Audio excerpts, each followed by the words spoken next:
I was the manager of Zodiac Productions. میں zodiac production میں بطور مینیجر ملازمت کرتا تھا. مجھے معلوم نہیں کہ اب اس کمپنی کو کس نام سے پکارا جاتا ہے کیونکہ اب میں اس کمپنی کا ملازم نہیں ہوں. یہ میوزک انڈسٹری کی چند بڑی کمپنیوں میں شمار کی جاتی تھی.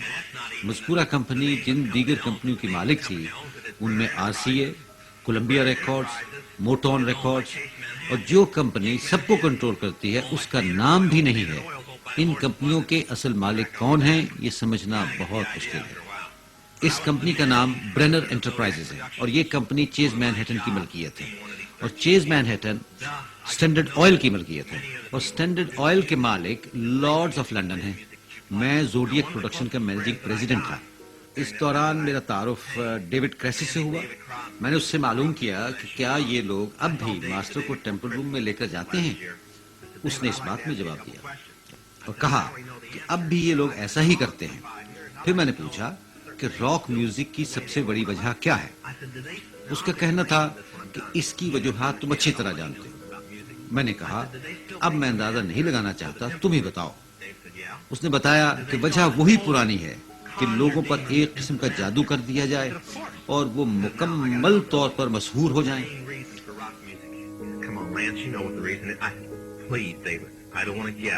Tell me what the main reason is. He said the same as when you were in, so that we can play spells on people that we couldn't cast spells upon.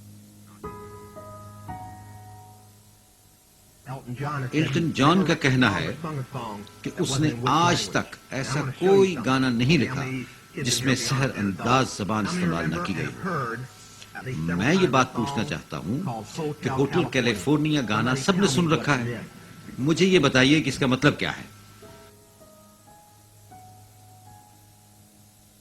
آپ ہی بتائیے کہ آپ نے ایسے لاتعداد گانے سنے ہیں جن کے مطلب سے آپ آگاہ نہیں اور نہ ہی آپ کو پتا ہے کہ گانے والا کیا کہہ رہا ہے.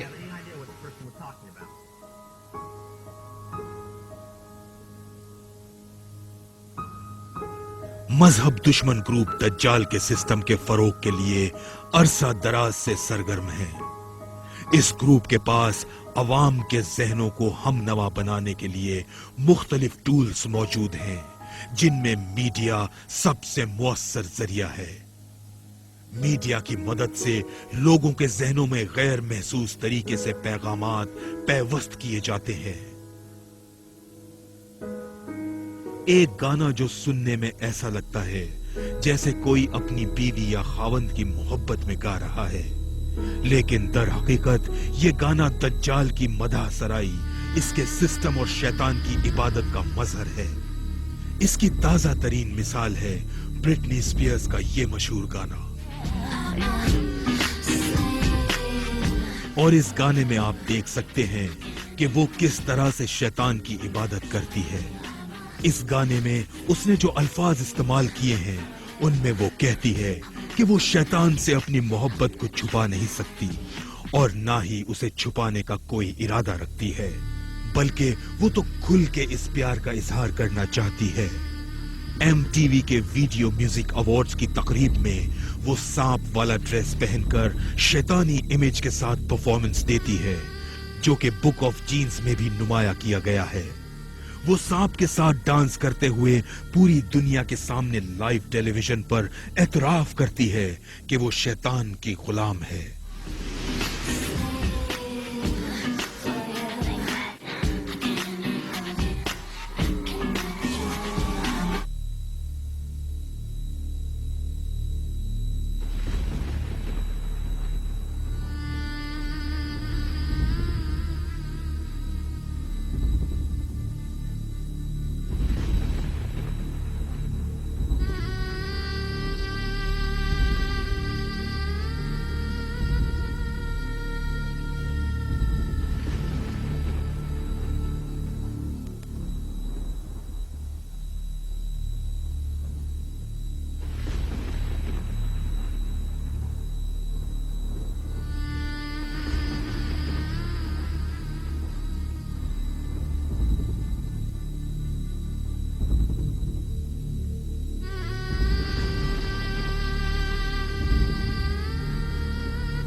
یہ فنکار کٹ پتلیاں ہیں جنہیں پردے کے پیچھے سے نچایا جاتا ہے، اور یہ سب کچھ ہمارے سامنے ہو رہا ہے۔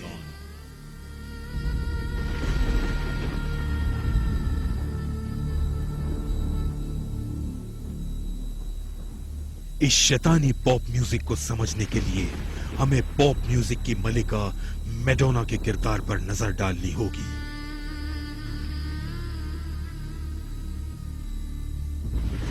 اس ویڈیو میں میڈونا ہمارے دلوں اور دماغوں پر چھا جانے کی کوشش کرتی ہے۔ وہ ان ناظرین کو مخاطب کرتی ہے جو شیطان کے پیغام کو نہیں سمجھتے۔ وہ انہیں کہتی ہے کہ اب شیطان کے حکم کے آگے مزاحمت بیکار ہے۔ لوگ جادو سے پہلے ہی مسحور ہو چکے ہیں۔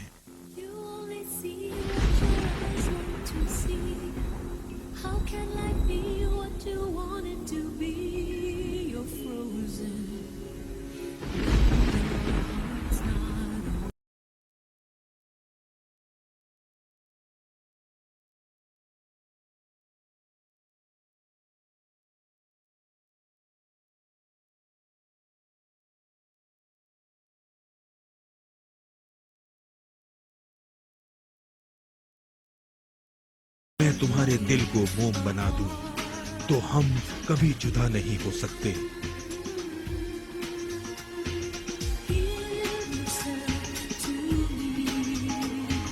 اپنے آپ کو میرے حوالے کر دو۔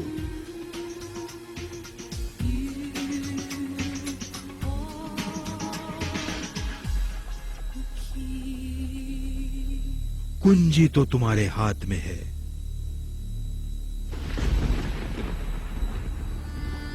اس ویڈیو میں میڈونا کتے میں تبدیل ہوتی ہے۔ میڈونا فری میسن کی ڈیوٹی نبھاتے ہوئے روایتی ڈانس کرتی ہے۔ ہماری روحیں میڈونا کے جسم میں گم ہونے لگتی ہیں۔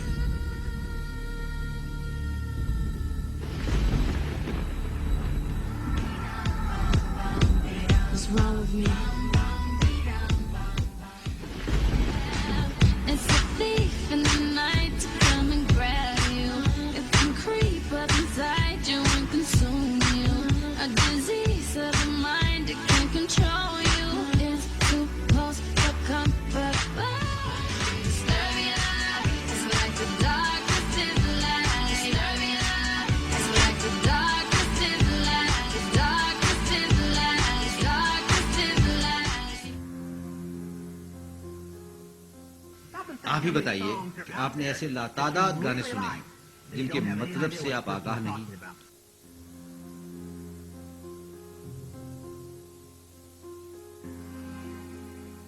یہ سفر آسان نہیں ہوگا، لیکن یہی ایک راستہ ہے آزاد ہونے تک۔